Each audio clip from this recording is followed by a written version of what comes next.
think we're live. We're live. Okay, cool.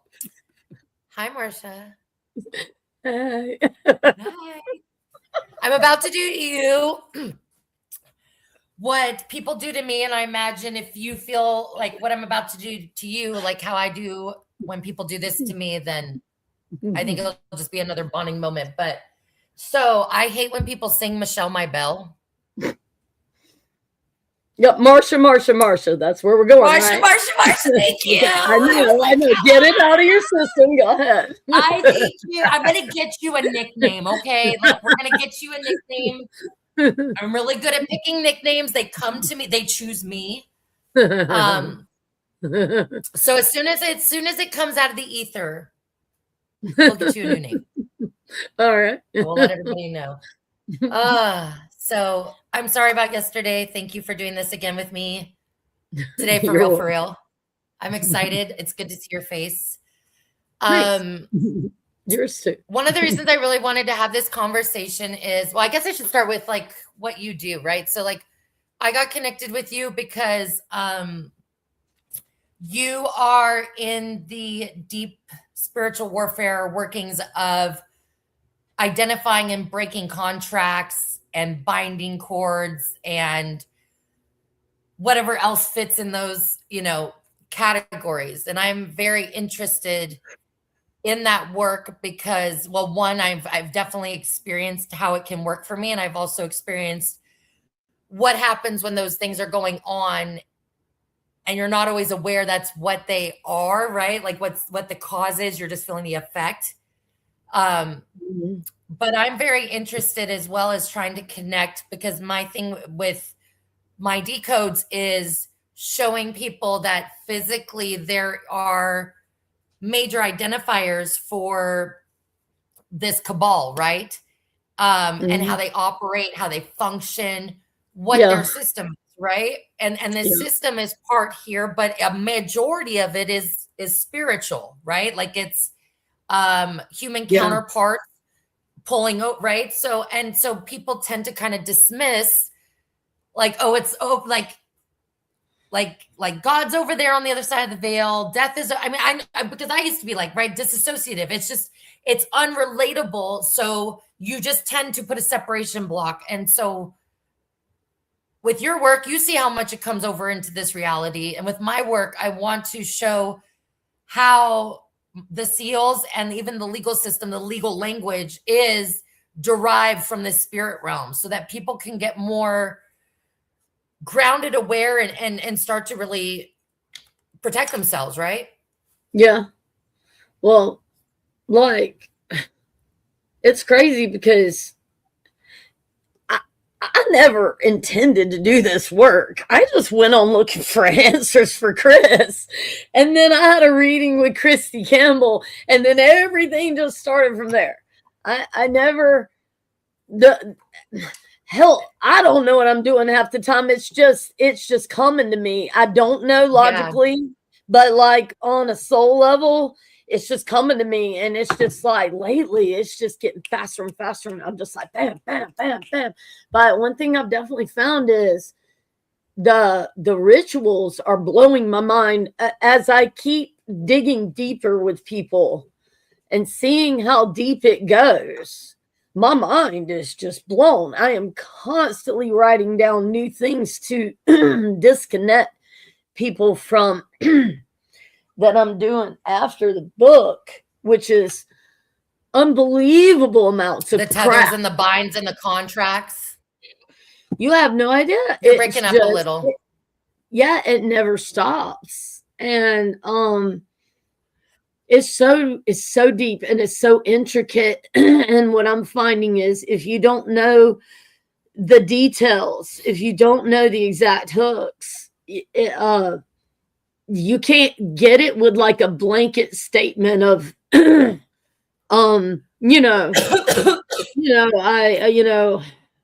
bring in source to anchor around me and disconnect all dark energies, entities, all their portals, cords and pathways, all their oaths, contracts, and all agreements. their friends with them, right? you can say all that, but it doesn't do it. You got to get so damn deep and so damn detailed. And so as I keep getting more detailed with people, I keep finding more and more shit. And I'm like, and then I'll call everybody and I'll go, okay, y'all got to try this.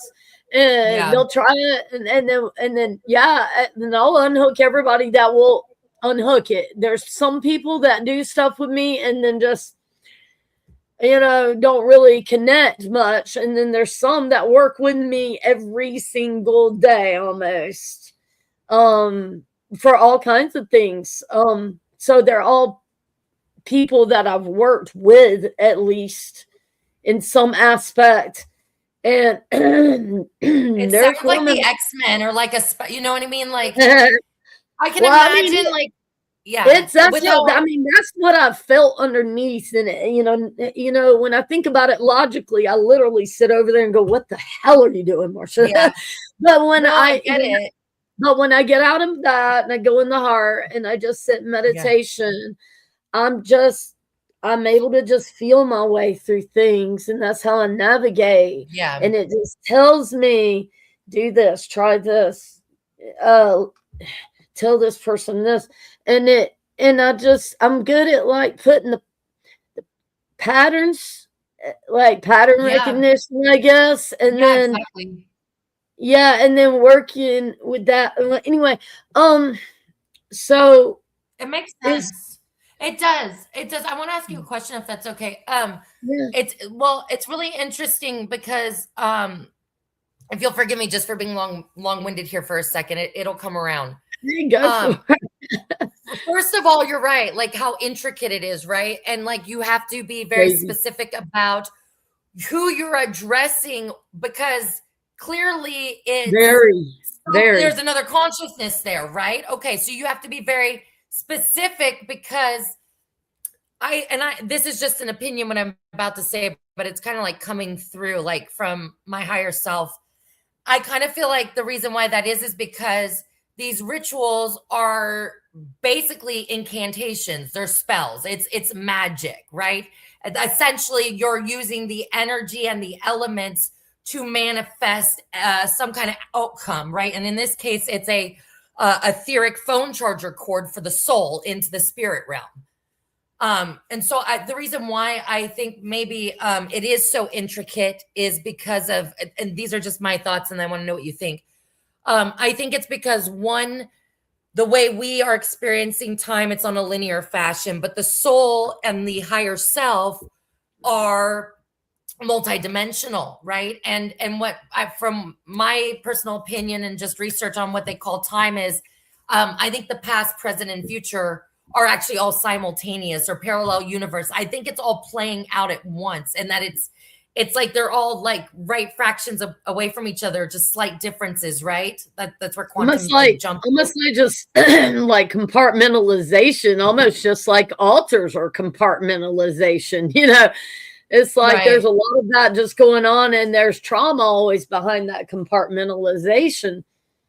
So, well, that's in the conscious mind, right? Like, I mean, the subconscious remembers everything, but like they do that in the conscious. They call that dissociative identity disorder, right? Like, I mean, the whole slew of, and now they've got this whole thing like with mental health. Everybody, let's get your stuff registered on your phone. We're all going to do therapy together. It's the new, like, seriously, like, no, they just want to profile and document and data scrape and create all these labels and stigmas around things that are more than likely being caused from directed energy frequency. That's a lot of it, right? Yeah, they get you with these. They get you with these hooks everywhere, and we'll keep redoing the same shit over and over and over every day, and we're still getting hooks. And it's like, what in the hell? Like the way shit creeps in is mind blowing. The more I dig into it, the more endless. So what do you think is like, okay, so if you work with someone, let me just ask you this, okay? Because I have gone through okay, I'll tell you. So I'm the firstborn daughter since like the 1500s on my mother's side of the family to not die at the exact age of 39. So there was like, and I didn't find this out, and I'm 41 now. I didn't find this out till a few years ago, right? And it was at my mother's funeral that my mother's great aunt told my father this, right? And so my father finally shared this with me like years later in life, right? And like it was not a joking manner. I could tell, you know, my mom died 3 months the day of turning 39. Hi, Connor, good to see you. So I know that like for how far I could trace my family back, I was able to verify this, right? So the reason why I bring that up is that I worked with Renetta Jones for like hours and hours to like I had to fast and do all kinds of things, right? And I also believe the reason why maybe I also didn't die at 39 was because I didn't have children. So there was no one to pass that on to as well. But I have experienced when you work with somebody who is a strong spiritual leader, that's grounded, that knows what they're doing, that knows how to actually like interact and use the exact like vernaculars, and is able to guide the person, because it's really the person, right? The person's the one that has to revoke the permission and seal all that. Yeah, no, absolutely. What do you think is the biggest? So having gone through something like that myself, now obviously like I didn't experience that coming back, right? Like I made it. I'm still alive at 41, thank goodness. But I have experience breaking and going through that process, and then it didn't go away very long before it came back. And I could never identify what the door was like for them to get that, like, you know, hook back in. In your experience, what do you generally believe is the reason for repeats on people that are, and I'm not talking about people that are half in, half out, people that are totally committed? I'm finding everything under the sun. So, first of all, obviously, you start with entities and the removal of every single freaking thing we can undo. And I've only had one person that couldn't make it through everything all the way. Some of the ones in the beginning didn't know the things that I do now. Some of them have not come back to do them, but most everyone has done everything, undone everything. And it will amaze you, the list of things I've found. So it can be, hey, you cut out for a second. Things as crazy as, oh, okay. It can be things as crazy as, there's someone I'm working with right now that we shut down everything under the sun, everything under the freaking sun over and over and over and over and over. And I was like, there is no way. There is no, like generational. Well, we clear that. I clear all that before I even start. If you understood the depth that I go in with people now, I mean, it's unbelievable. And I mean, if you come to me, your whole life's going to change. I'm just telling you now, you're not going to escape me without your whole life changing. So I just want to ask, so like you do generational, right? So that's like one caveat. Like, what are some other like, just like subcategories? Programs and projects, right? I know. Okay, so categories would be, I mean, we start with the tree of death. If I can identify anything under the sun, we're doing that tree of death. I think I've only had one person escape me that I don't think has it. What's the tree of death? That is when you have SSP or My Labs or abductions or whatever, they always have the same structure anchored into them. It's a main structure, and from that there can be,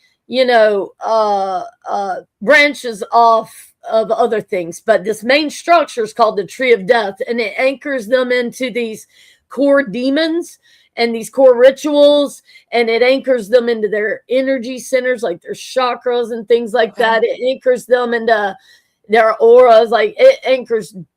So it's like basically an energetic tether pulled based off of like it's what a source whole of energy. Bunch of rituals laid down that do a whole bunch of crazy stuff to the individual. And so I start with the body. I unhook things out of the body and run true God source energy down through and I've been using like Christ energy through the through the bloodline, through the blood, the DNA, the organs, the cells, the molecules, the atoms, the So you do it space all the way between down the to like a atoms. molecular level. Yeah. We do all that first, and then we uncover some curses. And then we go through the rituals. You want to undo them backwards in the order they were laid down to undo them. That makes sense. So, that makes a lot. Actually, that makes a lot of sense. So then you got the water world or water kingdom, and then you've got NWO, and then it starts with ritualistic ages. There's a lot of different things you undo between all this. There's grids. That makes perfect sense. And then there's all these ritualistic ages where they splice them all further, and then we see if further memories come from. It's true.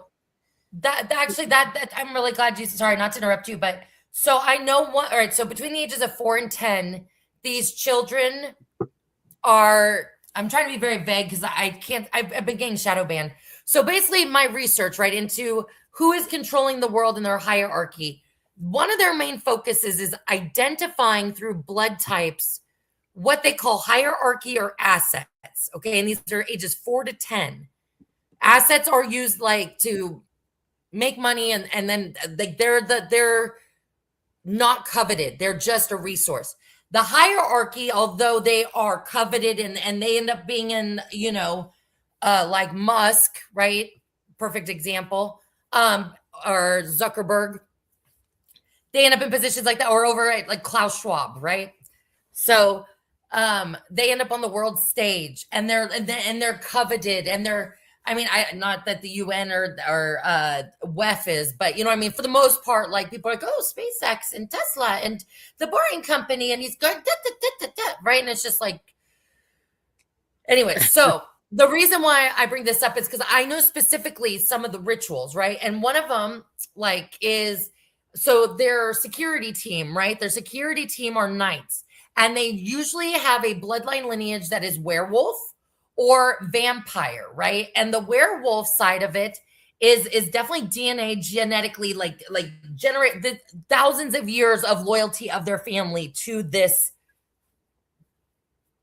Do you know one of the people I undid, one of the first ones there is vampire lineage. That makes sense. Oh, okay. I know someone you're right. And so with the werewolf one, I know that they do this at a young age. Like they literally will still put them through the trauma pairing, the MK Ultra, the Monarch, all of that, right? These actually are the ones that are going to be in like Project Looking Glass. What was it called? With the Montauk, right? Or the Chronovisor, or what? They're being used and trained up intentionally as magicians. Right, alchemists, sages, right? All of it. That's what they do. And so one of the rituals is they will bond them, though, usually with like one family member, or they'll give them a puppy or something like that. Anyways, the final ritual for these children is they have to sacrifice that which they love the most. Yeah, right? And if they don't do it, they get tortured more, so it makes them have to do it. Yeah, I know. Now, I will say this. Another thing that I have found a lot of crazy stuff is, girl, I don't even know where to start because it's all crazy. But one of the things that I've been finding lately, like, okay, I was working on somebody, and her altar is being hypnotized to come in and open portals and undo what we do during the day. And they're coming in and messing with her. We've shut down everything else to the max. We've had her check. Huh? About the altars. Wait, you're breaking up. You were breaking up.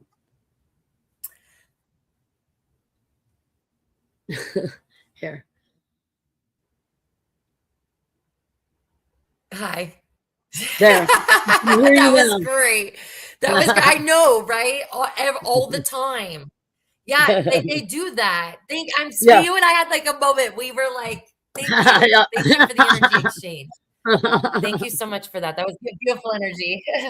Thanks. The other thing I wanted to ask you, so you mentioned altars, and I'm sorry, Oh, I'm getting so excited. So yeah, I wanted to know if altars, if they're making contracts for us. Yeah, well, see, okay, so they take the soul and identify it when they're coming in, and then they splice it all through trauma in conception. Right. And then they take the other half and they go make these altars and old clones, and everything comes from that half they put of them you. In clone bodies, so right? All those altars are half of you, the sum of the other half of you.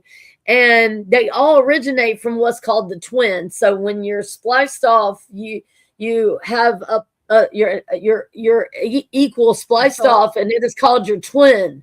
And from there, everything in the program is pulled from that twin. So when if they take them and make more altars, they take them from that twin. So if you're able to integrate the twin, you get them all in one shot. Boom, boom, boom, boom, boom. But that makes so much sense. Yeah, and I believe Mike is the twin. That makes sense. Okay, so like for those who may not be familiar, from what I understand, okay, we're gonna have a science lesson, okay? So energy cannot be created or destroyed, okay? Human means light manifestation. So essentially, we are vibrating light, sound, plasma consciousness, right? Right. Essentially, that's what we are. We have different layers. Like we have an etheric layer, a memory shield layer, right? We have this Templar, right? It's all different light bodies. And then eventually you get down to the meat suit, right? And then your soul's like anchored in. So from what I understand, energy. It's still just energy. The meat suit is still just energy. You put it on the microscope, good enough one. It's just energy. Exactly. So it's all just solidified. So from what I understand, they tag the soul coming in, right? That when the soul enters this plane, they tag it, all right? Yeah. And then when it enters in during whatever stage, I'm not going to debate people when the consciousness enters the baby, like the womb, okay? But at some point, there is a soul that enters, right? And anchors. And I didn't realize that, well, okay, I have dolphin DNA, I was told by Sean Bond, that was added when my mother was pregnant with me in the womb. Okay. So I never put two and two together about how they could begin this soul fracturing process pre-birth. But from after birth forward, from what I understand, is when they traumatize and fragment the soul, there is like an energetic tear that they are then able to use technology to capture. They can then basically transfer that consciousness into a vessel or a clone of you, right? And then essentially that, even though there's an etheric tie to the overall like soul, right? The other half is fragmented going on the third dimension timeline, right? There's still a connection, an etheric soul connection, even though there's a bleed through. There's a bleed through. And I just got such a glaring example of that. Because of that etheric connection, whatever.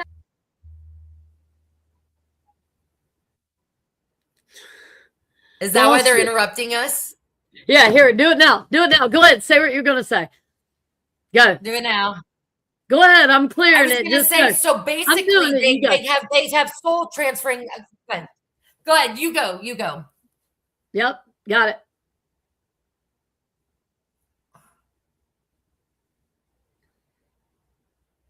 Anchor the true God source consciousness and the Christ energy into our connection. Now to clear it, clear all interference. Now, clear all frequencies, clear all attacks. And their fusion centers. There, I can hear you now. I can hear you too. This is very normal for me. No, me too. Yeah, this is just okay. What? Say what you were gonna say. So you okay. We're gonna get it out. Go ahead. Yeah, we're gonna get it out. Okay, so I know that I had dolphin genetics added into me when my mother was pregnant with me in the womb. And then I was used in Project Seagate. I know birth forward, from my understanding, was when they fragment the soul through trauma, that there is an energetic like release of this, and they're able with their technology to capture that fragmented soul break, that energetic release, and then put it in a vessel or into a clone. And because that is a soul connection, right? Even though it's fractured, it's still a soul connection. So it's etherically and spiritually and whatever else tied to wherever the other half of that soul is that it fractured from. But because of the break, there's a separation in, it seemed like two identities, right? But essentially what I'm understanding is whatever they do to that twin part, right? The part that is in whatever, however they're containing it in their Ghostbuster catching machine. There's a massive whatever they do to it, it will bleed over. So if they put this one through a ritual, and on top of it, this one could be the masculine, and this one over here could be the divine feminine, right? Because we're supposed to have that balance in all of us. Yeah. Okay. One of them was telling me that that's a common practice to do something with that feminine masculine to make it split hard, which I'm seeing that also. But a glaring example of this to me, oh my God, of what you were just talking about, is y'all have to go back and see Chris Moore's story. I can't keep saying it on every podcast. It's too much and it's too crazy. I can't figure out how to add moderators in here, but I'll drop the link for that before we end the podcast, because I don't want to do it now. It'll start breaking up again. Yeah, you can just link them to my YouTube channel. Just link them to my YouTube channel, and that has on my podcast. And I've only been out for about, I don't know, maybe going on 4 months. It's getting crazy. But, I love that. I love that. I just hit a year not too long ago. This is crazy. It's scary. I know. I've always hidden. I've always been in the shadows my whole life. So this public stuff is freaky. It freaks me out. It is. But anyway, what I was going to say is this. I really have gotten a glaring example of exactly what you're talking about, those bleed throughs and things with Chris. So, what happened in a short form is I really was on a race to save his life. They were trying to kill him. Every time I tried to do something good for him, they would shut him down and do something equally as bad or worse. Like just nonstop. Every time you turn around, and I was like, dude, you got something going on. So it started with undoing his astral harassment. Yeah. I was like, so, and then I started, he started having memories of being taken in intense rituals and stuff like that. And I was like, okay, I know what's going on. And then as hunting parties? What about hunting parties? Huh? Hunting parties? Any memories about that? Oh, you'd have to ask him. I don't recall that. I recall a lot of crazy stuff though. And I wrote it all down. I do have everything written down that happened. This was a long process of me trying to, I would go in meditation with him and I would communicate with his whole soul, and I would send just love and healing. And I just felt so connected to him because he is my true twin flame. Like when you trace his energy up, it's mine. And I always thought that was a whatever bullshit word, but it actually is something it's some that's a connection no one understands. If you haven't experienced that, you don't. You're saying they got all kinds of terms and stigmas, but I understand at a heart level what you mean. There's a bleed through between us, like you would say would bleed through with altars. So, it bleeds through the line. If he's getting attacked, which he's always getting attacked, I'm getting attacked because it goes through the line. So I can be protected as hell, but I get it anyway. Yeah. Because and so physical, mental, emotional, spiritual, whatever it is, we have that bleed through, just like altars, which is crazy. Okay, so anyway, I started connecting with his whole soul in meditation. And he started getting memories of this assassin altar, and he would see him killing people all night. When he would close his eyes, he would see the altar's life. And I don't know how he slept. I'm really confused. So he really didn't. I don't know how I don't know. I don't understand.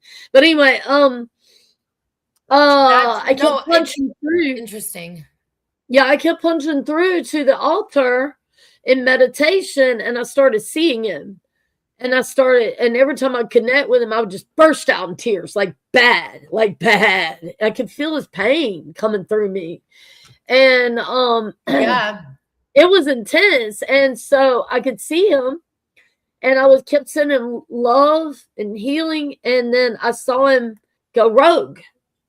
He went rogue. I saw him go like that and go rogue. And then after the next day, he got caught and tortured and abused again. And so I kept going through this crazy thing, and then Chris was all messed up, and we couldn't figure it out. And I was trying everybody under the sun, and they had a hold of his organs, and they were killing him with chronic pancreatitis and all kind of other issues in the organs. And I was like, oh my God, I got to figure this out. So I kept trying to figure out what the hell. And I kept punching through this altar, and Chris could communicate with this altar and see him. So they started communicating and confirming what I was seeing, and I was confirming what he was seeing. And I was like, whoa. And so after a lot of crazy things happened, he got cut off from the altar a few times, cut us off from the altar completely. I went back into meditation, and I punched through really hard, and I finally got back through, and I was able to pull him forward and integrate him into Chris. And then I saw, and I never even put all this together until recently. I always saw Mike and Chris's personality. They were blended in Chris's personality. And after I integrated Mike, he disappeared. And I told Mike when I integrated him, I said, I'm going to overlay Chris's memories over yours.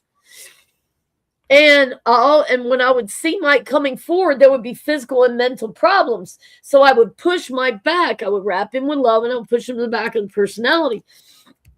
And I kept doing that, and Chris didn't want to face the whole altar situation. And I kept doing that, pushing him back until I felt I could deal with it and he could deal with it, because Chris was dealing with a lot of the undoing of these rituals. And for someone like him, that's an intense detox. Yeah. Your body has to detox all that dark shit. And Chris is moving so fast and so hard that he can barely keep up mentally, physically, and emotionally. It's taxing as hell. It's crippling a lot. But anyway, when I finally was able to get him to dissolve the walls a little bit between him and this altar that I had integrated, because it was channeled to me that they were integrating the body but not integrated in the mind. And I was like, oh shit. So I went into meditation, and I was like, Mike, and I told Chris, I said, you got to dissolve the walls.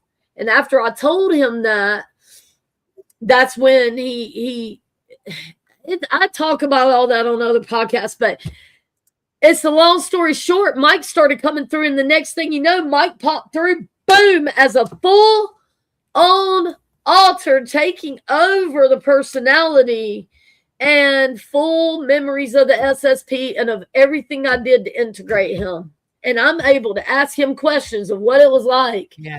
When I punched through to him, what it was like to integrate. And after he integrated, I've got a lot of knowledge on that now. So I've been able to really work with people that are really having issues, and get all these altars integrated and speak to them and get them to understanding things that they're all very confused about, to get the integration all smoothed out where they could come in quickly and it not be a difficult process. And I'm working people out of that. It's really cool, man. Anyway, I mean to get off on that tangent. No. I think it was great. No, because it makes sense. So I've done a lot of research, like especially like on Substack, like Fritz Springmeier and Kathy Fox, very, very studious about researching and putting out like publications. And one of the things I came across was the actual MK Ultra like handbook, right? And it's very interesting because like you're talking about pulling off contracts in the layers back, starting with like where the last one was done and moving all the way back to the oldest, right? And so I'm just, all these things are connecting in my mind, and it makes sense. Like, because from what I understand, I'm back. They literally compartmentalize different personalities, like file folders in the brain, right? But they also have this connected to literally another body on another time that is essentially part of who you are. In the SSP or in being abducted or whatever is freaking crazy. I never in my life dreamed that a guy I literally integrated months ago and was only a vision to me is now standing right in front of me full on. Now with those memories, and because Chris was cracking and he had to step back, and we trust Mike fully. And Mike is stepping forward to, there's some things we're having to smooth out. It's a little, Mike is the assassin altar, so he has a trigger. And we're having to work with that. Outside of that, everything's working beautifully. He is fun, playful, easygoing. It's just that trigger. So we're working on that right now. But it's been freaking nuts that this guy was literally, and here he comes with all this is not Chris. This is not Chris talking to me all of a sudden. It's Mike with all these SSP memories, and I'm going, whoa. Arkeem Ra talks about that. Arkeem Ra was able to bridge the gap between himself and other alters, and like he said that they can communicate, and that's what they need to do. Like, it's and they become hard for people. So you're teaching other parts of yourself that have been taken off, tortured, and abused to come in and to reintegrate with you as a whole personality. And these people are having to work with those parts as though there's just all these people within them, and they're going, what would make you happy? What would make you happy? And they're able to tell them most of the time. These people are psychic as hell. Everybody I've worked with has been psychic as hell. They can hear the answers, and they guide me on where to go, and then we get that unhooked and that unhooked. I know how to hear for it. I know what it sounds like. I can hear the size, there's just things like a knowing that comes through. Yeah, right. Like I know what you mean, because it's not like you're hearing someone yell out loud. It's like the inner spoken, like it's that I always think of it as that subtle voice, right? The one that's so subtle and quiet that, like, if you're in the middle of doing something, right, and you're just not slowing down, and you have that little thought, like maybe I should do this. You just dismiss it, right? And then you go on along, and then you're like, oh, I know why I heard that. I should, right? Like I should have listened. And I've gotten better about the discernment as I've gotten older. I know, how to listen now. The guidance so is quiet. I want to go back. The guidance.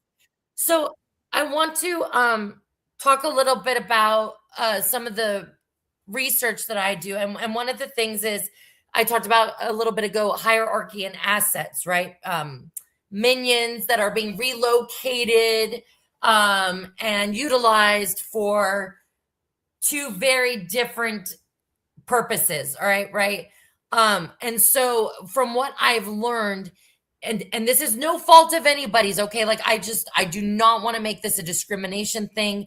I'm not making this like I'm on a pedestal and you're not, okay? This is sad for everybody, right? Like, but the only way you can ever heal is to go through the pain, because how could you possibly heal something you've never suffered from and had to heal back through, right? That is what I've learned is what? It's the healing of the trauma. I have found that, and this is why some people can heal it on their own, because they're on that spiritual journey and they keep raising their frequency, which unhooks things naturally as you raise your frequency. But these people, I'm fast tracking hard. So because I've learned so much on Chris, geez, that man, everything was so amplified to me through him. And say he did when he pulled off his pain body, which was like an entity that fought me and the assassin altar. Oh my God, that's crazy. The assassin altar. Mike, he's been around for about 2 weeks. That's it. And I've barely seen him. But where was I going with this? Oh, he was telling me, he said, he was telling me about the pain body, that it was a motherfucker and it fought me and him so bad. And he said that's what pushed him out too. So it was fighting both of us, and we both actually really, really helping Chris. So it was pushing away all his help. That's when he really tanked. It's not sense. This is some nut, but when he yanked that pain body off, he took the hooks to the SSP, went with it. He did. Sense. He was so hurt by what he had been doing and how many. Is that because that's where that came from? So that was like the tether. The pain is the hooks, and I saw that so clearly when that happened. And then Mike was cut off from us at that point. I had to reconnect with Mike, and it took a while through meditation, and then I got him and then was able to integrate him at that point because I never felt right about it. But yeah, I saw then, and I've seen in other examples with him that were very glaring, that it was always the hooks was the trauma. So when you heal the trauma, you heal the hooks, period. So, but if you're detailed enough and can locate the hooks, very detailed, you can get them. Boom, boom, boom. So that's what I've gotten good at, is I do the main stuff, but I've got really good at digging deep and then feeling where to go and like finding all this crazy stuff, like, time loops that keep coming back, getting you attacked, or like just insane stuff, man. Technology that is just twisting people in knots, like implants. Like, it's nuts, the shit I'm finding, and it is so deep. And when I learned to work with these altars, which are those beings that are over there in these lifetimes, when I learn, oh my God, every day I learn more. I can sit here and talk to these altars and get them so in agreement so fast. I worked with some really difficult ones that hated me, and I ended up making them love me. And I'm still working on some, but look, when they really truly see that you have their best interests at heart, and they can finally believe that and trust that, and they tell you leave me alone, and you say, okay, I'm gonna respect your wishes. And then I go back the next day and I bond with them, like across, like, this is crazy, right? This is like technology without the technology being there to like communicate. Like, this is how it was supposed to be. So can I go back for just a second? Sorry, there's just a couple things I want to cover, like, and I don't want to forget. Okay. Okay. So the first thing had to do with like the two categories, right? The assets and the hierarchy. The hierarchy are the ones that have negative blood types, right? And then the assets are the ones with the positive. From what I've learned, like A positive usually are angelics that have incarnated in, or you'll get like other breakdowns, like, okay, this is like Agartha, or like original human, like, right, like earth, like angelic human going way back. So you get like different lineages, right, or ideas with. And I was thinking about this, okay, like, so this club, right, like at the top, I don't want to say the name, the light bearer, okay, so they call it what the light bearer means, right, that name, the brotherhood, right?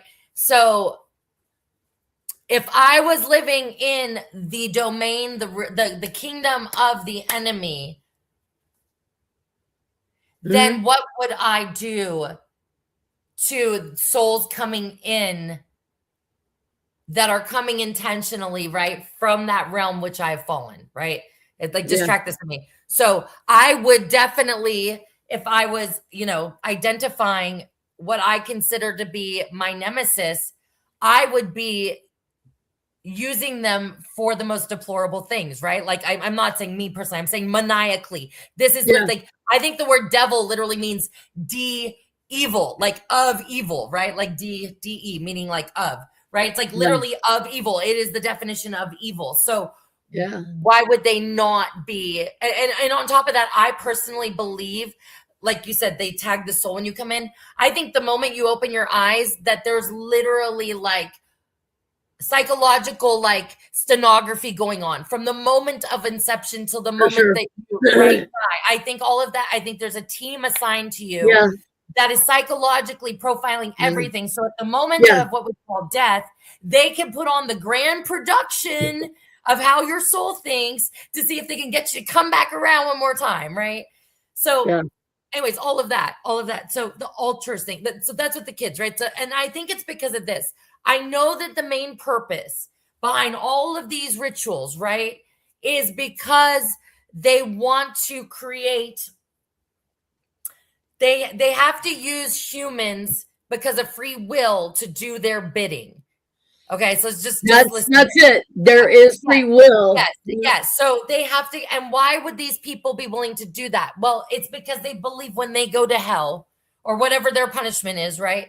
They believe they're going to have some kind of high power. They're going to have the best of the best in hell, right? Like they truly believe they're getting more power by doing this. That's their belief, right? So they're like, well, I don't care if I'm there because look who I'm in good with, right? Like my Selly's cool. Like, but my point is this. So I know what they are doing with the hierarchy children, right? And what they do is, and I'm sorry, this is like really hard for people to hear, but this is the truth. So they will use them in rituals and interdimensional sex magic. Yeah. Yeah, that's what I'm doing. I'm doing that. I'm doing that constantly. Yeah. Why? Why are they doing that? Okay, well, like you can use biblical scripture to like understand this. It says, only man may go boldly before the throne room of God and to do it with joy in your heart. Well, what is he saying? If you want to come to my house, you have to have the right combination, which is your heart's a vortex. And if you have it set to the frequency of joy, then you are then able to, right? You can open up a Stargate or a portal. And joy. Right. So that's what, and now children, these people cannot, they're intentionally traumatized while they're brought up in the system. So they have no empathy. It's like, this is an actual statement from a woman named Jessie Zaboter, who was fully trained up as the head mother of darkness. And she's a chaplain and a federal RICO witness. And I've learned a lot from her, but they took the empathy out of Mike, you know? That's what they do. They have to do that because then they don't have you connecting to the, like, they're working within the light spectrum. And while they're working within the light spectrum with these fallen entities, you have to remember there are still those that are in the light spectrum that were part of the hierarchy. So they will run into archangels, or they'll run into parts of this like hierarchy of different classes of angels while they're working in the light spectrum. So they have to work within the realm of what they're allowed to do. And so anyways, and why will they use children? Okay, so they cannot produce joy. So they'll use children because children are young, they're not programmed, and they can produce ecstasy. And ecstasy is pretty close to joy. So they'll do all of this to open up a portal, to open up a Stargate, to transcend into a different realm. Well, why would they want to get into the throne room of God? Okay. Well, this is where super soldiers come in. Okay. They want to use a human vessel that is capable of being able to enter in, because they believe once they do that, they're going to have another opportunity like they did with Stargate 11, where that in Abaddon, right? It's in Abaddon, Israel, and they destroyed that, which is what created a black hole in our Milky Way, and why we have this like terrible fucking virus in the nanographite of the consciousness that we call AI that's projecting the reality. Sorry, I know that was a lot, but I think what the reason why I wanted to say all that is because my ex I was with for almost 10 years, retired Purple Heart, Army veteran, was a military police, went to Afghanistan, and he started having super soldier and past life and original soul like incarnation bleed through come in right at the end of our relationship. But prior to that, and prior to any of my knowledge on anything with this, I thought that he was just PTSD, TBI, massive anger management, unable to help addiction, repetitive addiction cycles, and just would alter out, right? And I just, now that I've understood the jump, and thanks for allowing me to ramble. Now that I've understood the jump, I get it with the alters, because literally I went from like someone who I thought was the nicest, most kindest man I'd ever met in my life to literally somebody that tried to destroy my soul. Like, and that's how they are. Yeah.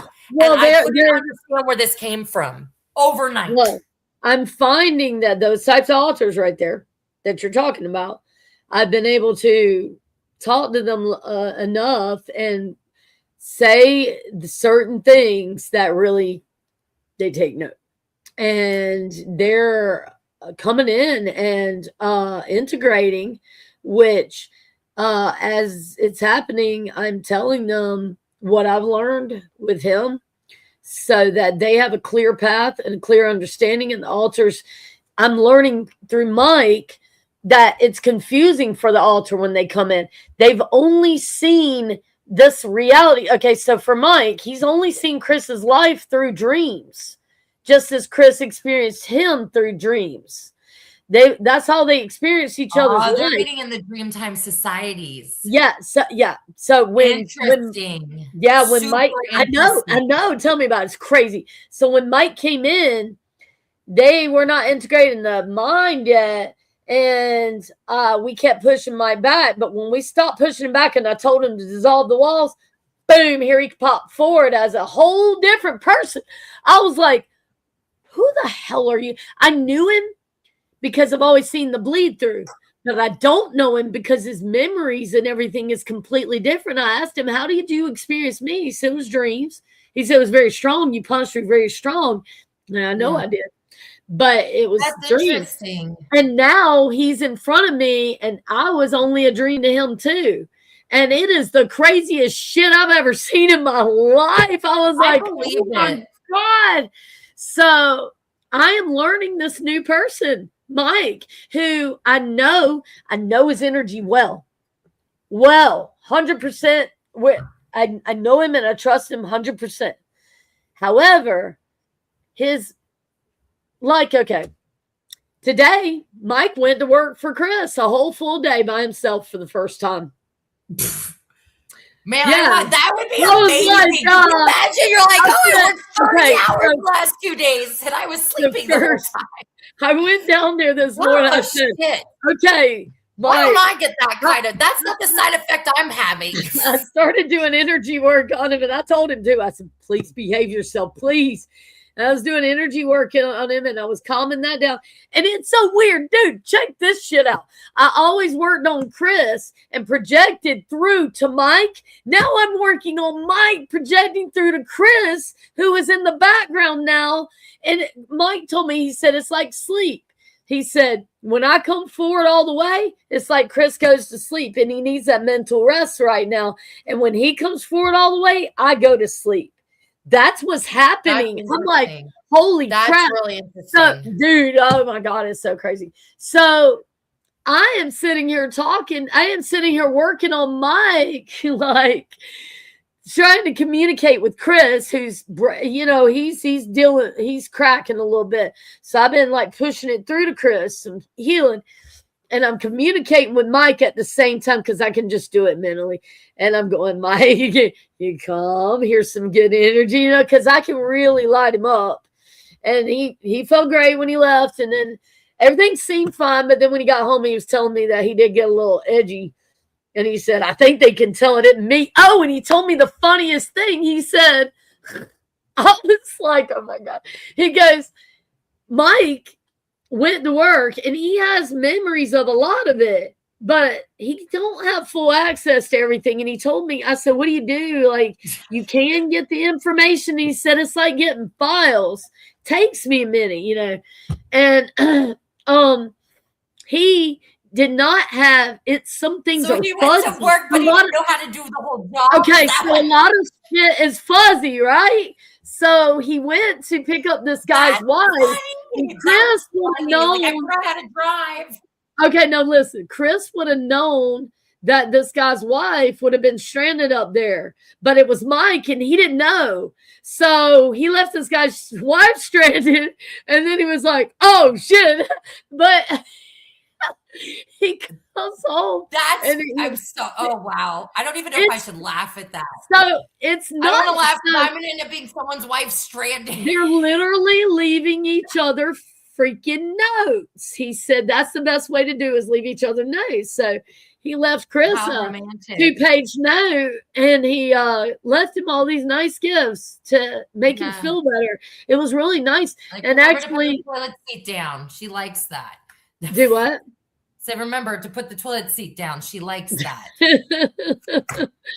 It's romantic. Romantic, like load the dishwasher.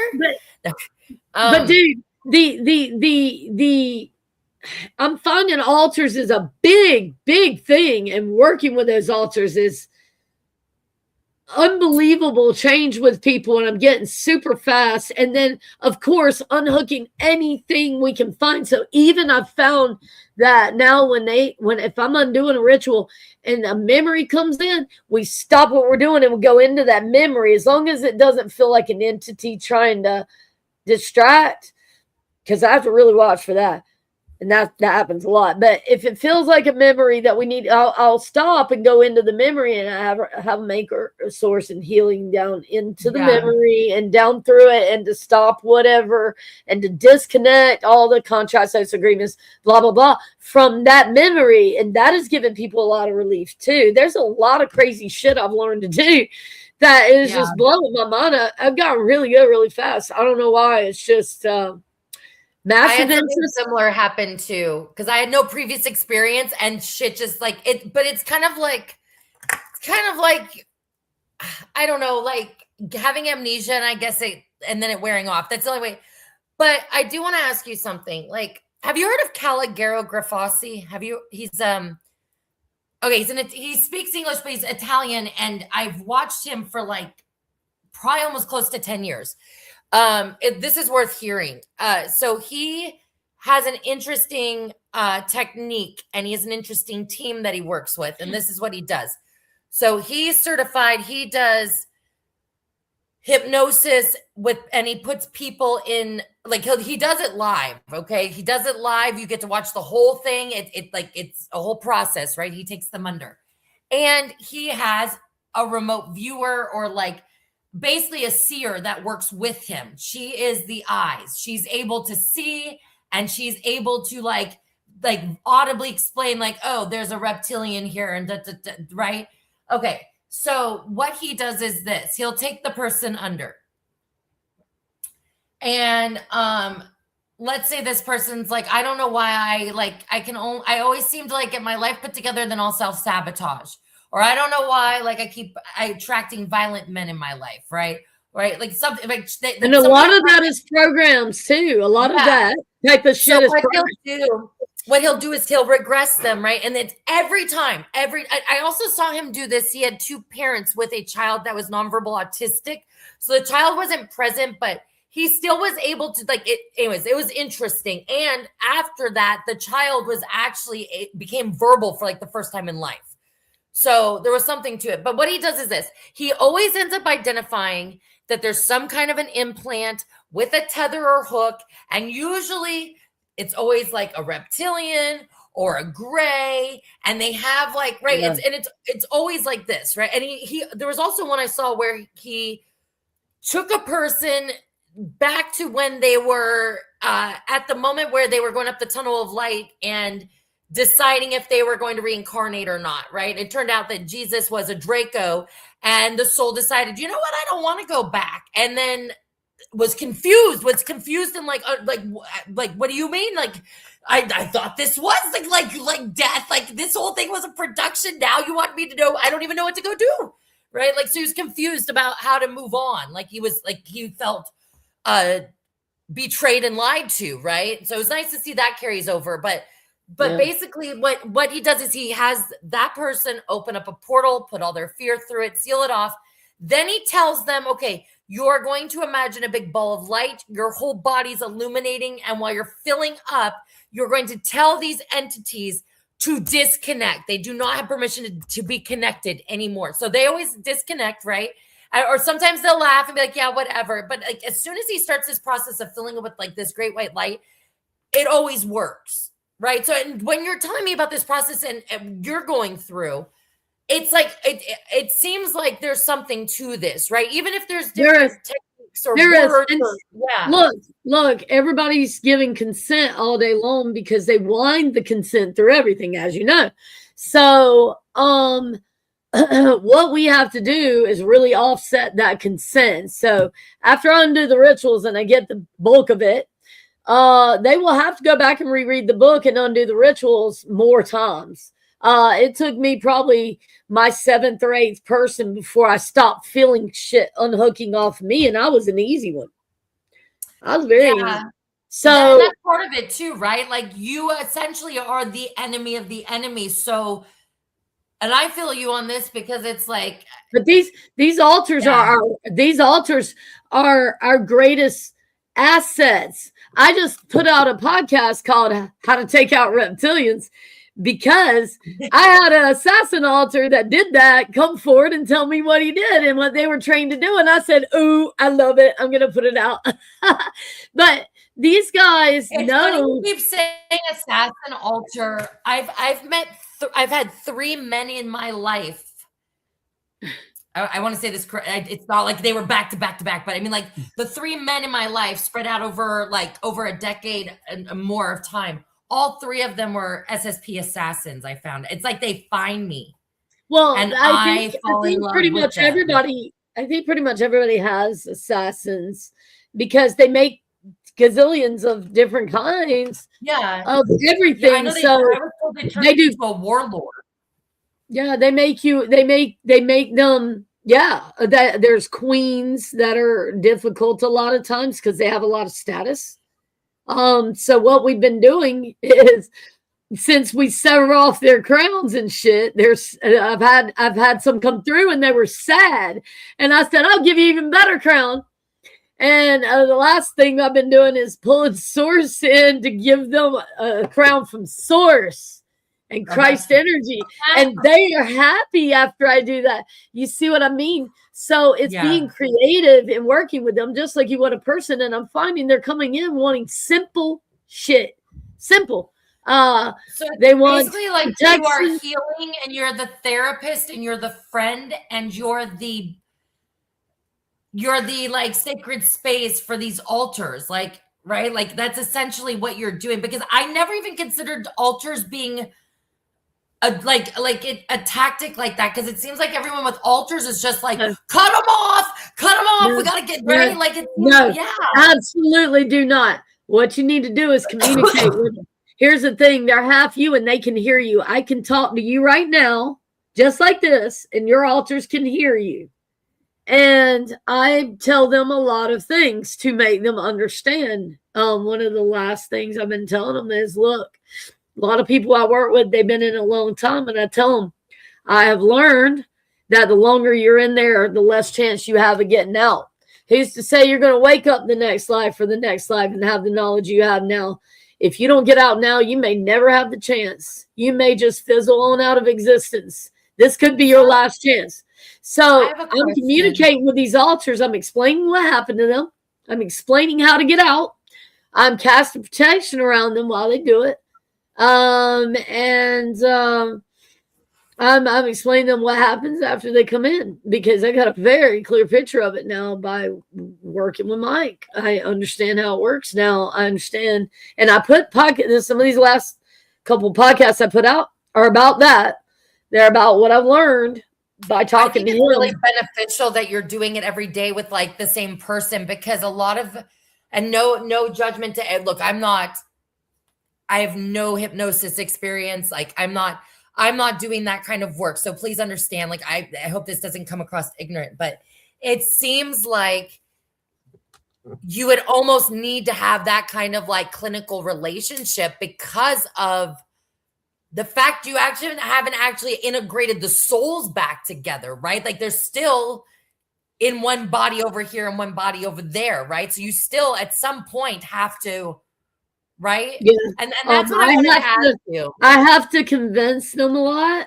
So that's something I've been doing, is convincing them a lot by different means. I have to cut all the contracts and agreements. Sometimes I got to dig in really hard. Red Rover, come back on over.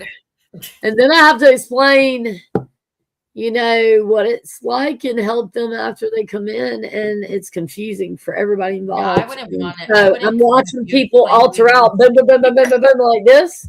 And then I'm going, hey guys, look, listen to me for a minute. Let me tell you what this process is going to look like for you. And then I'm talking to them like this. And the next thing you know, that person feels better because they were feeling the anxiety from that altar. And that is happening outside, like pressure too, like spiritually, to not like, because I've been told that your perception can be altered by outside forces, right? So what's happening, and so, so I'm sure there's pressure for that altar essentially to, right? Like why? Like because that's a problem. That's a problem if the puzzle pieces are putting themselves right. Yeah. It's a problem. Shit's fixing itself. Yeah. Something Mike has taught me is this, and I'm trying this right now. This is something I just tried today. He taught me that when they're fully altered out, if it's fully Mike or it's fully Chris, they don't remember each other's memories. They have to dig hard to get them. And I don't know if everybody can dig hard like them. They're very psychic. But well, isn't there even like I don't even know the right word psychologically to use, but I'm sure there's like firewalls or some kind of like, and that's what we have to redirect you, like to prevent you from trying to do that, right? Yeah, well, we have to get rid of all the guards, alarm systems, booby traps, suicide programming, and then we have to dissolve the walls slowly as things integrate. So what I was saying is, Mike taught me that if they're in fully altered out, they don't remember.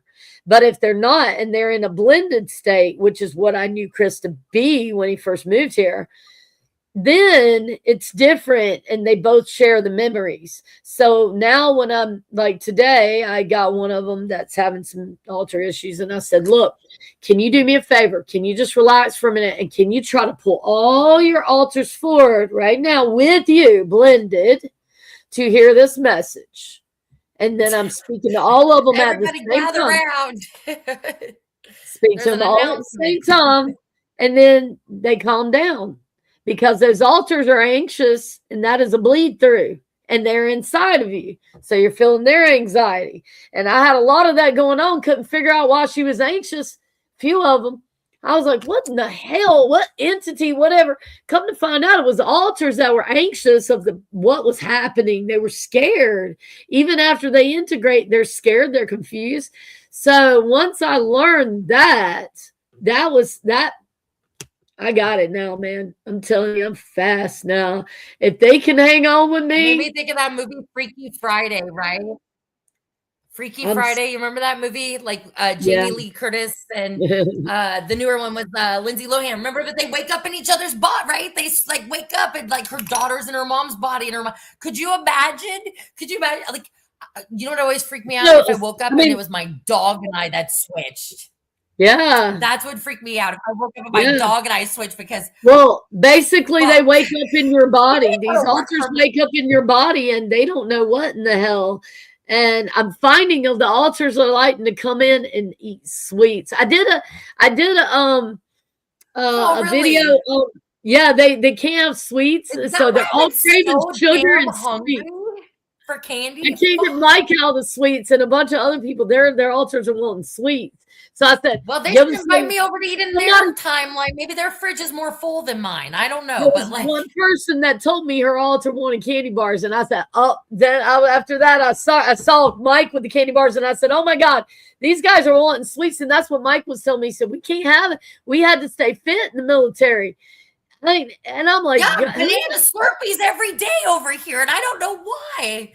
I'm like, and I'm not pregnant, okay? But I'm like, geez. Okay, so I think I've asked you before. You haven't undone the rituals, have you? I haven't done what rituals? I have. No, I have. I've done a lot of work. Yeah, I have. Like, but specifically, very trust me, you want to do this. You I've want to been go having very a lot of like I've what? had in the last year like bleed through, but I've also had like a walk-in experience. And I know that I've had altars come back to me because I've just changed I 180 can degrees. I can help you with the altar so much. Like after this, well, I'll help you if you want. Okay. Because I'm Yeah, no, really I'd good like at it. that. I'd I'll like get that that very much. smoothed out. Yeah, I can get that smoothed out for you. Okay. But in all fairness, if their timeline's better, I would like to relocate there instead of them coming I don't here. know if that's possible. So what is this? This is a one-way. This isn't two-way traffic. This is one-way only. Let me No know if wonder they that's have so much possible. anxiety when you tell them what it's like here. I wouldn't want to come either. You're like, you just you don't want to go. You don't want to go where they are. They're in their grasp. So no, it's better here. Trust me, it's better here. Let me ask you this. I want to understand this too. So like the what you call the twinning. So for you and I, obviously that's the part that's here. I guess to them, their life seems normal too, right? But this timeline or this reality in the 3D, right? Like where I know I haven't gone up in space every day, right? Like my life here is human, right? Like, okay, even though there's altars and I know I was a male in a past life. And this even came out, it's on my channel with iMark1 last year when I found out live that I was like MK Ultra and all SS, right? Like just never saw it coming. Like, I mean, you can tell, like I was so shocked. But what I'm trying to say though is that is this an exact fractal? Like, is it 50-50, like that first altar in us? Or is this like the majority, the house of the soul? Yeah, from what I understand, and I got this out of Laura Worley's book, is where I started, and this is how I've undone everybody and everything. But you're 50% here, and the other 50% is all of them. So the 50% of the pie is like over. So they take that first split, they splice you off, and then they do a 13-month ritual. So you're spliced off, and then they splice. They do a 13-month ritual. They have specific ages, and then they do a 3-year-old ritual, and where they bring in an entity that looks like Jesus and pretends to be Jesus to come and save you and heal you, and then he rapes them, and that splits them. I've heard of this. That splits them into 3. Yes. That splits them into 3 right there. They keep going through the ritual ages. They just keep splitting them off, and then yes, and they do it with statues, and not only that, like they'll do it with, they raise them in circle groups, right? So they'll make them do it together. So that way they're, because that's the 2 keys, right? The key of silence and the key of loyalty to your brother. So they make it's like when you hear these things like, oh, you have to participate in blackmail so that you then get the door opened in like Hollywood. Like, you know what I mean? If you want things, then you have to come and pay the price. And what people do, I do need to make sure that people do understand that you can undo this stuff and you have free will, but it's so anchored into everybody. It's so deep. And you don't even know what it is you're asking. You don't even know. You'll just feel, and mostly what you'll feel is stuff in the body, anxiety and all this crap in the body, sadness and things just won't go right, and you won't know why. And it's because you got all these damn rituals anchored on you, and they might not be in this lifetime. They may be in previous lifetimes. We're shutting them down too. So it's crazy how this shit. It's crazy how deep it is. I'm amazed at how. Good evening. Sorry, if anybody's wanted to say anything, you can ask. But I've been putting it on the screen. Everybody's listening. It's amazing how. I mean, it literally is a war on the soul, right? Or what they say is a war. On the light. Yeah. And everybody's got these freaking altars. It's like. It's crazy how many people have this. Okay, do you think we're in a prison? Yeah. Do you think we're in a prison planet? Absolutely. Okay. Well, I don't think it. I I listen to the apocryphal books, and they resonate with me, where they explain that this reality was a distortion, and the creator was distorted, and that it's an energy drainage system, and that Sophia, which is the one that did it, broke herself into many pieces, put them into human beings to go find the light again. And so when I call in source, I call it from outside this distortion. Because I would agree.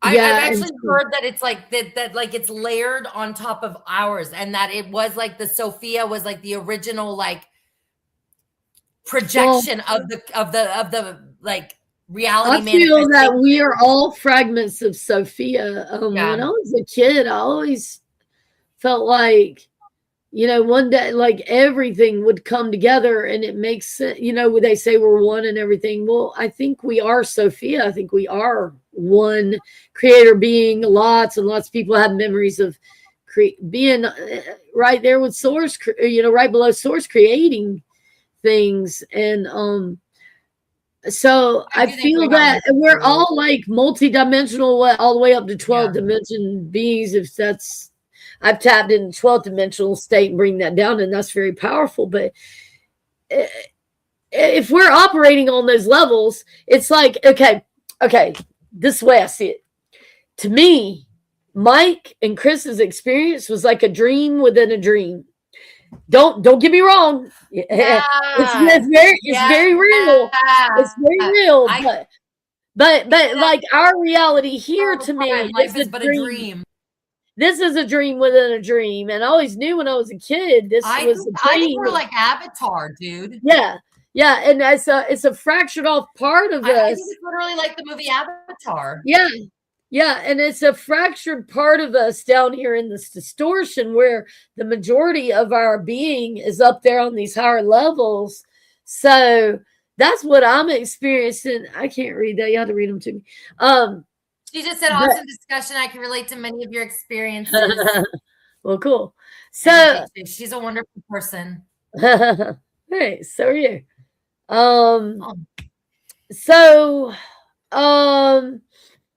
That makes sense. Okay, so to me, so what I'm seeing is this.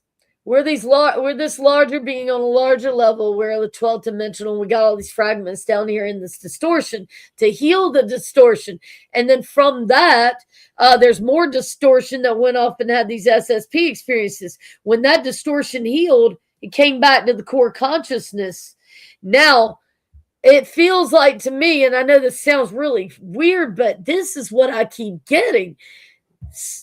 Twin flames they're a fractal of you. They're like an altar. So I have met someone that I literally feel is a part of my soul. That's what I'm talking about. Like, I know I'm not talking about soul family. I'm talking where there's such a bleed. I feel like this is like if I was, like it is. Yeah. And like a crazy bleed through. Well, I feel that after we integrate our altars and we get everything healed, I feel that somehow we are supposed to integrate with our twin flame like an altar and become an even higher integrated healed being, because that is a split. And I believe, I'm not sure, and somebody can look into this, but I believe that someone I work with has seen that actual splitting of the twin flame in a memory. That's what we think. But that'd be interesting to talk about. Yeah, so and she's really cool. You have to talk to her sometime. You'll love her to death. But we'll have a part of us. I become friends with everybody because they're so much fun. Right. So how could you not? Oh my God, they're so much fun. I've met so many cool people. So and I work with them so closely that we're gonna end up friends, But so it seems to me that we're supposed to heal with the twin flame and then integrate like an altar would. Why wouldn't we? And then it was channeled to me or told to me that there should be 12 pairs of twin flames. And I said, what happens when you hit 12 pairs? And he said, soul ascension. And I was like, oh shit, I know a few right now that were doing this. That's interesting. And yeah, and they're all like soul family. And I've got a bunch of twin flames coming in, and it counts if they met them in this lifetime. It counts. You need to watch the dollar bill decode part 1 and part 2 that Renetta Jones did. It's on Black Sun, like SON, like Child Rise University was her channel on Rumble and YouTube. I'm sorry. I'm talking to Marcia. Everyone should watch. You need to watch this. This was something that she was talking about last year. And I was there when she gave that presentation, but she was being very cryptic. And I was having a hard time wrapping I think all of it it wasn't until this last part where she was talking about an heir or like what she called 2 13s, right? And she said that these two together would be able to overcome and undo generationally through the lineages the mutation on the DNA or the deactivation of the DNA that they call the beast, which is a mutation or a attack to basically sever you completely from source. I believe I know what the beast is then, if that's what it is. And well, that's one caveat. That's the drop in the bucket. We are disconnecting that. That is information that I've got to find out from Chris or Mike if I can go public with it yet. Yeah, I don't want to get into that today because every time I get into it, like I get targeted so bad. It's just okay. Then we'll leave that alone. We'll leave that alone. But yeah, tell you something. But yeah, we can. I'll draw you a picture and airplane it over because we've been doing some publicly. I get it. Profound stuff with that right there. What we were just talking about, profound. Yeah, but essentially, what you're talking about, like this. Stop, child. My dog wants to lead the discussion. No, she wants to go potty. Yeah, let's go 9 more minutes and then that'll be a perfect hour and a half if that's okay. Okay. I want you to finish where you're going though about this because that made sense to me with what you said. Like I'm getting flashbacks of that. It's really everyone needs to watch it. It's a mind. There are people working on it that I've found out about. So people do know about it. So healers that found it, that is something I'm actively targeting a lot. So just so you know. So yeah, if anyone wants to know how to they want to disconnect from it, contact me. Tell everybody all about your services, your channel, like how to find you, what you offer, how to like all that. I just went public about 3 months ago, started a Facebook page. First time I've ever been on anything like that. Finally got it rolling. So you can find me there. Find the verified one. There's some fake ones. I'm going to drop the link. The link. Yeah, I have a YouTube channel now where I'm putting all my podcasts in. We also make music that will clear you, empower you, and heal you. And that is in there, and a lot of other songs. I show how we used AI to really help propel manifestation and things like that. In some of these songs, personalize them with names and things like that. So yeah, I've got that rolling. I've only had that up about a month and a half. I've got 53 this makes 54 videos up already. So I've been pounding them out, but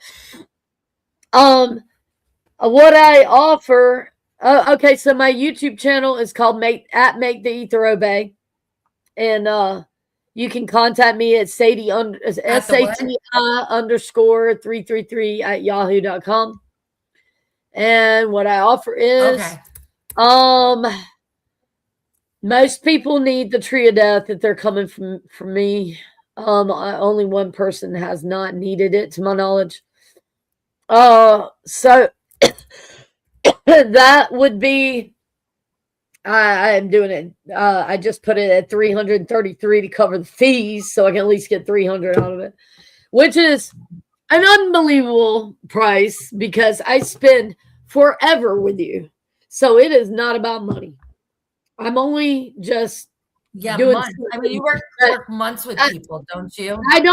I don't stop with you. I will stay with you indefinitely. You will always have access to me, and I will work hard with your altars and get them integrated and help you with the trauma, teach you all the trauma processing tools that we have learned for Chris. And I think that's amazing. Yeah. And that also would include protection. Yeah, I would protect you. I will disconnect you from anything under the sun. If you'll just stick with me, I'll get you disconnected from every freaking thing under the sun. But it just takes time to work it all. Working with me the other day, and do what? The other day, you and I worked on the phone just for a little bit. I mean, it wasn't very long, but just like that, I got to tell you, like the last week has been, I've had no fear or anxiety. Even though things like the house could be like literally things are not like they're dominoes. Hey, right? I don't feel fear. What we were talking about earlier that we didn't want to discuss, you disconnected that with me first talk. So I got you on that. I was like, boom. And that probably disconnected a lot of that right there. It's a lot of it. So you got that. That's what I did. Find your channel on YouTube. And all right. So I dropped your Facebook page link in the chat. And I'll go back after the podcast is over and I'll put your hyperlink in the comments. Make the ether obey. It's real easy. At make the ether obey. But I have a lot of tools on there and on my Facebook page to help you clear stuff and empower yourself and you name it. I mean, so I give a lot of stuff away for free because I want the information out. That's the most important thing is people. So we're really putting our asses at risk doing this shit. I found you. Huh? I found you. Let me drop the link for everybody. Oh my gosh, I feel so. I was trying to find it before and I couldn't. Okay, so sorry, I didn't mean to interrupt you. Please please support Marcia. It's hard in this community because when you decide to do this work, you really no matter how well planned you are, how hard you work, they do find ways to isolate you, and they do just contact me and I'll get you a like boom. And afterwards, you're going to go through a detox period. I'm going to warn you now. And then after that, we're going to integrate your altars, and you're going to pull trauma out, and you'll be good to go. Well, altogether, it sounds like a well-rounded experience. It'll change your life. If you come to me, your life will be changed, I assure you. Because I dig deep. If you'll just stick with me, I dig so deep, I'll pull shit out of your past lives, your ancestors, you name it. Your mama, your granny, your neighbors. Believe me. Funny. It's true, though. I've been through it. And it really does go that far back. So I would love to have you on again, Marcia. Like, I would really like to continue this conversation further because it's nice to talk to somebody that's able to provide others like you and I are kind of doing the same thing, but in different very different ways, avenues or mediums. Yeah, right. And there's other people doing it to be able to align it. Yeah, there's again, my biggest goal is bridging the gap. Yeah, there's so many people doing this too. Look, guys, just step up, everybody. That's it. And it's done. It's as simple as that. But we have to quit giving consent to everything because that consent is keeping us tied down and bogged down in rituals and agreements and oaths. And it's crazy. It's crazy how deep it goes. It just blows my mind every single day. I mean, I'm disconnecting past sexual partners, voodoo magic, hypnosis on altars, interference on all. It's crazy how deep it goes. Jeanette Harmonic Weaving says, thanks for sharing your experiences. So I want to say real quick, and then we'll say goodbye. So if you like my work, please consider supporting me, you guys. I do have my Venmo and my PayPal at the bottom. or please like, subscribe, or share this video or my other content if you find it interesting and helpful. I'm doing my first ever decode classes. They're going to be offered on Friday, Saturday, Sundays. You can do a 2-hour class. I've got 3 of them. It's $20 for 2 hours, or if you bring a friend, it's $2. Sorry, 2 people for $30, and you get a recording of it afterwards. One class is learning seal decodes in your area and identifying the entities, the functionality, the systems, and being able to map out the trafficking routes in your local communities. The other class I'm teaching is patents and conscious transferring technology and interdimensional video game decoding. And then the other one is like remote viewing, and it has like entity images, and it connects with the mission space launch patches and the global occult wall mural paint communication system they have going on. So all the connects. So anyways, if anybody would like to contact me, I've got a post on YouTube for it. And I dropped your links for Facebook and YouTube too, Marcia. Yeah, that's awesome stuff you're doing there. I love it. I'm really impressed. You're doing like really deep diving, and it is that deep. People need to understand how deep it goes. It goes so deep. Yeah, I'm so deep. I've developed gills. I'm not even going up for air anymore. I've learned how to breathe under the water. Like, I know. It's do or die. It's do or die. We're all putting our asses on the line to do this shit. Because there's no going back. Right? And if y'all connect with me, you will be in a community of all of us who are healing and fast tracking the hell out of here. We are not staying here anymore, and we are becoming a solid team who are giving. We're reading each other and unhooking everything possible and giving protection to each other. We're communicating as a team now. So these are all these people that never had anyone who are now functioning well as a team. All their psychic abilities are coming out. So be part of it.